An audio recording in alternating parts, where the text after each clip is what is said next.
இப்போ எங்கே வந்திருக்கோம்னா பர்வதமலைக்கு தான் வந்திருக்கோம். இது பர்வதமலை எத்தனை அடி உயரத்தில் இருக்குன்னு பார்த்தீங்கன்னா 4500 அடி உயரத்தில் தான் இருக்குது இந்த பர்வதமலை.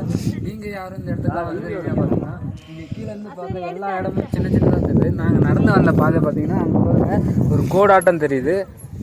அப்படியே சுற்றி காட்டு. கோவில் பார்த்தீங்கன்னா உங்களுக்கு வேண்டியது எல்லாமே நடக்கும்னு சொல்லுவாங்க. இந்த மலை ஏறி வந்தா நீங்க வந்து நினைச்ச காரியம் எல்லாம் ரொம்ப சக்சஸ் ஆகும் அப்படின்னு சொல்லிட்டு சொல்லுவாங்க. இந்த கோவில்ல ரொம்ப ஃபேமஸான விஷயம் என்னன்னா விபூதி அபிஷேகம். இந்த கோயிலை சுத்தி பாத்தீங்கன்னா விபூதியா தான் இருக்கும். பாருங்க, உங்களுக்கும் என்ன நல்ல காரியம் நடக்கணும் அப்படின்னு சொல்லிட்டு வேணும்னீங்கன்னா இந்த கோவிலுக்கு வந்து வேணும்னீங்கன்னா அடுத்த 1ஆம் மாசத்துலயே உங்களுக்கு வந்து நல்ல காரியம் நடக்கும்.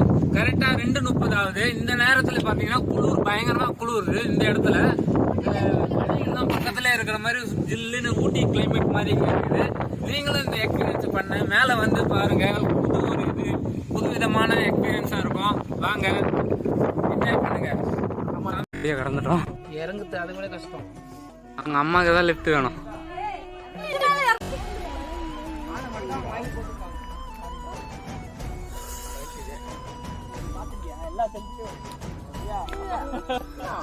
$50,000 அடியிலேருந்து மலை ஏறி